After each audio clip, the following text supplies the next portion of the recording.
Hey guys, it's Lauren Losing, and I'm here for my 3-month Surgiversary update.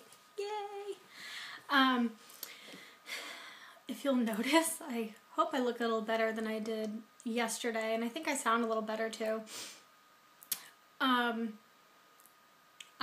am feeling better, probably not as better as I look, because I really looked like shit yesterday, so I really tried to turn it up a little today. One of my favorite quotes, which is actually probably supposed to be a bit of a sad quote, but I don't even know who said it. It's just makeup and smiles cover up so much these days. So makeup, smiles. I'm not doing Naked November. I am just still way too self-conscious to do that, but I noticed there's a bit of a beanie thing going on, so I thought I'd try my beanie. I look like super duper hipster right now with my black rimmed glasses and the beanie and whatever. But yeah, I'm kind of liking it. I haven't gotten dressed in anything other than like a sweatshirt and leggings in the past week, so yeah. Alright, so I had you guys send in some questions for me for my 3-month Surgiversary video. Before I get into the questions, I think I'm just going to, say my numbers. My high weight was 269 pounds, and that was back in January of 2013. Day of surgery, which was August 21st, 2013, I weighed 245.5 pounds. And as of yesterday, yesterday was my weekly weigh-in. I figured it's only a day later. I'm not going to weigh myself again. I'm not a daily weigher. I'm a weekly weigher. So as of yesterday, I was 191.5. So that is 77.5 pounds down from my high weight, and that is 54 pounds down since surgery. I'm really happy with that. I was thinking today how when I had surgery on my shoulder back in, I think it was either 2007 or 2008, I remember I weighed 187 pounds. So around that time is the last time that I weighed this much. So yeah, let me just go into your questions. I'm going to try to make it one video because some people asked kind of like the same question. But if I can't, you guys know me, I'll just go into the second video. I was also going to group them, like, because some people didn't, like, ask just kind of more personal questions, and some people asked, medical questions, and some people asked kind of food questions, but I didn't group them together. So, please excuse me while I read from my computer next to me. So, Melanie Littlemore, said, I'd love to hear about your tattoos. Well, it was tattoo and then question mark, if they're plural, in the next video, and if you plan on getting a goal weight tat.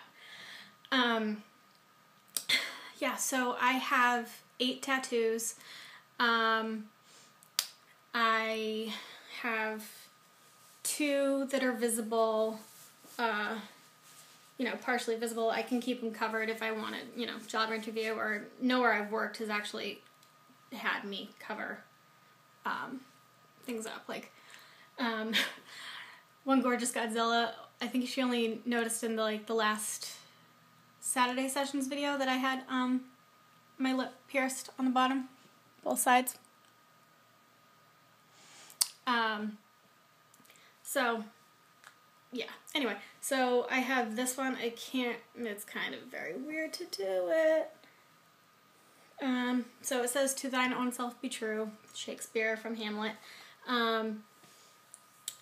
This one says, even diamonds start as coal.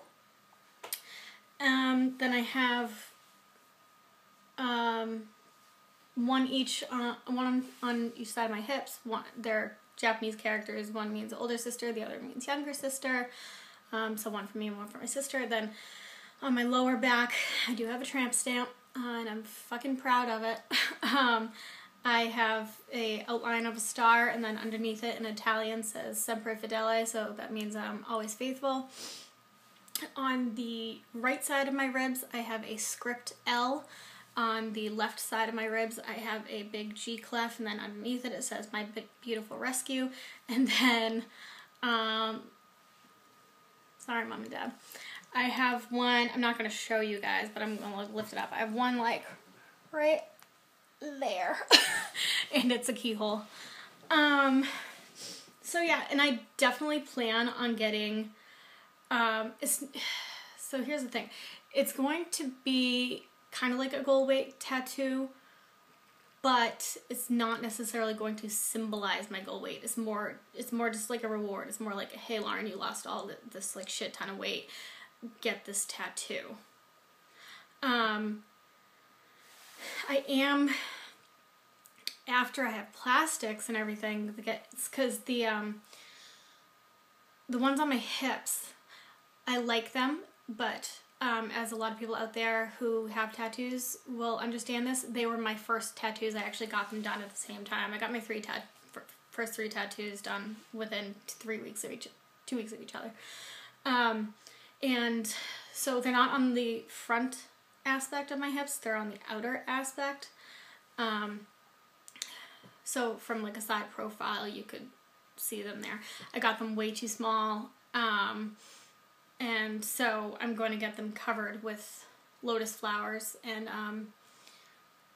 so that's going to have to be done after plastics, after my tummy tuck, because I definitely want them larger and I don't want them to get distorted after. So that would definitely, I've been thinking about it for a while, since before weight loss surgery. I mean, years and years.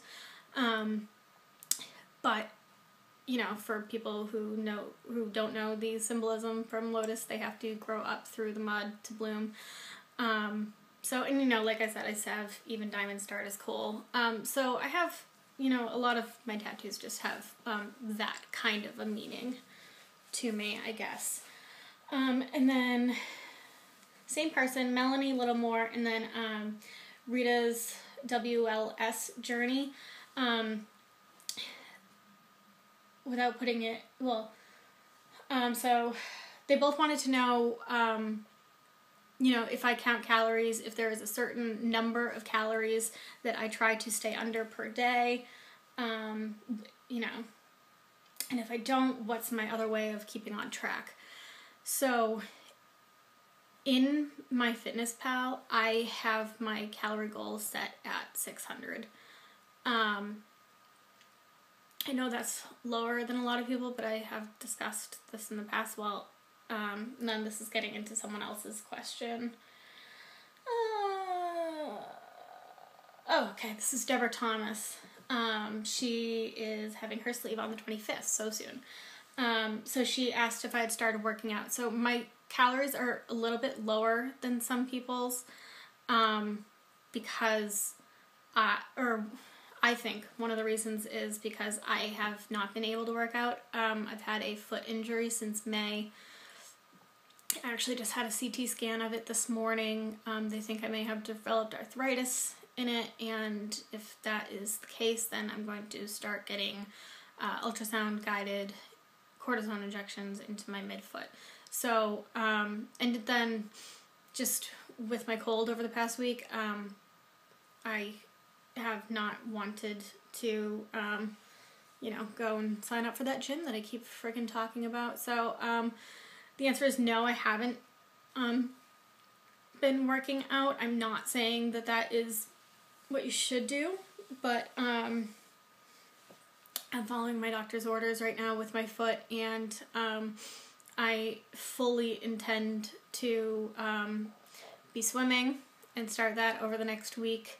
And do upper body weights, and then as soon as I am cleared to do some lower body stuff like lunges and squats, or if and when I'm cleared, I will definitely be doing that, because I have flat ass syndrome right now. It's really bad. So anyway, calories for the day. It's set at 600. I get anywhere between 300 and 600 a day. I was getting consistently 300 a day up until last week, and I don't know if it's because I've been sick, and when you're sick you actually burn more calories, so you need to consume more calories. I don't know if that's why I've been more hungry or that I've just been around the house more, but my calories have upped just on their own in the past week. I really obviously go by what most people go by is the protein, and I do, you know, I just kind of naturally keep it low carbs because I am not eating any starches, breads, so even starchy vegetables I don't eat, no crackers, nothing like that. So where I get my carbs from is from the dairy that I eat and from the vegetables and fruit that I eat. So yeah, I don't, if, you know, some people freak out if they have too few calories in for the day. I don't know if that's just my professional dieter mentality in my head. I don't know if that is my disordered eating from the past in my head, or if it's just the way I am, and that I know that if I am not hungry one day, I mean, it happened this week. I did 670 calories one day, and then the next day I think I did 2 something. So I know that my body's gonna even it out, so I'm not freaking out one day when I don't have that much, and then I'm also not freaking out the next day when I feel a little more hungry. So I do try to schedule 3 meals a day. But yeah, that's what I go by. Oh, this is obviously going to be at least a 2-parter. Alright, let me see if there's another question that I can answer. Okay, this is a quick one that should be fun. Tiffany Hilton Park. I mentioned in one of my videos how I didn't have any makeup on. I do now, but how it looked like it because I have permanent tattooed eyeliner. So Tiffany Hilton Park said, random question, did your permanent eyeliner hurt, by the way? Love it. It didn't, actually, and I am not lying. I'm not saying like, oh, like, no tattoos hurt. Tattoos don't bother me that much, but they definitely hurt, and it definitely depends on where you get it and whatever. So if you think about it, your eyelids are very, very sensitive. Have you ever tried to like pull out an eyelash? It really hurts. So where they're doing it is down by your eyelashes. So I went to, oh my goodness, if you guys are in Massachusetts or around the area, I'm going to put her link below because her name's Nikki. I can't pronounce her freaking last name, but she has she just started a med spa, it's Rejuve Med Spa, and it's in Saugus, I believe. So, you know, anyone in the New Hampshire, Massachusetts area, please go to her. She was voted best of Boston and all that stuff. So she has to put numbing cream on you for at least half an hour before, and then she'll add more as you go because there will be little places where she'll get and you'll twitch a little. But if you think about it, she can't have you twitching the whole time or else she would never get the eyeliner on you with the tattoo on you. So it really is not that bad because you'll get that little feeling every now and then, and your eye will kind of jump, and then she'll put more cream or whatever on you. So it's really not bad at all. Alright guys, one more video with these questions, and I'll see you in a second.